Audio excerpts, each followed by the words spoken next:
Abraham and Sarah are gifted a child after all those years of holding to God's promise. This is a picture of God's grace, and it's also a picture of God's guarantee. We read Sarah became pregnant and bore a son to Abraham in his old age at the very time God had promised them. Genesis 21, verse 2. God's timing is always right. He guarantees to come through at the right time. This whole Abraham story has been a picture of the struggle to understand God's timing, hasn't it? He and Sarah get this promise, and they are sure it's going to be fulfilled soon. But they wait and wait and wait, and the longer they wait, the more they doubt God's timing. Does that sound familiar? Waiting and waiting and waiting for God to come through. For some of us today, this is very close to the bone.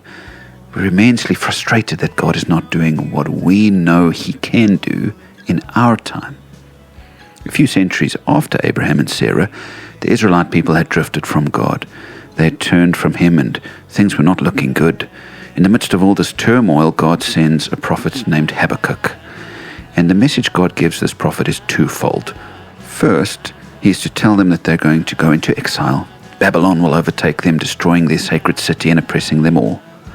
But the prophet is also given a message in which God promises to deliver the Israelites out of the Babylonian captivity and put them back in their land and eventually send a Messiah to make all things right.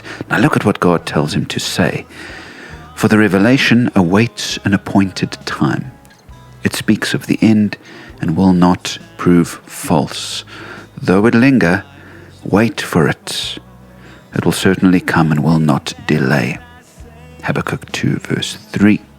Though it linger, wait for it. It will certainly come. That caught me, because I'm not much good at waiting for God's lingering promises to happen. I would much prefer them to happen when I want them to.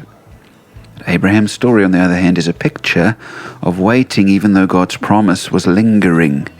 In fact, most of God's people have had to learn this. David learned it. Look at what he wrote at the end of his famous Psalm 27. Wait for the Lord. Be strong and take heart and wait for the Lord.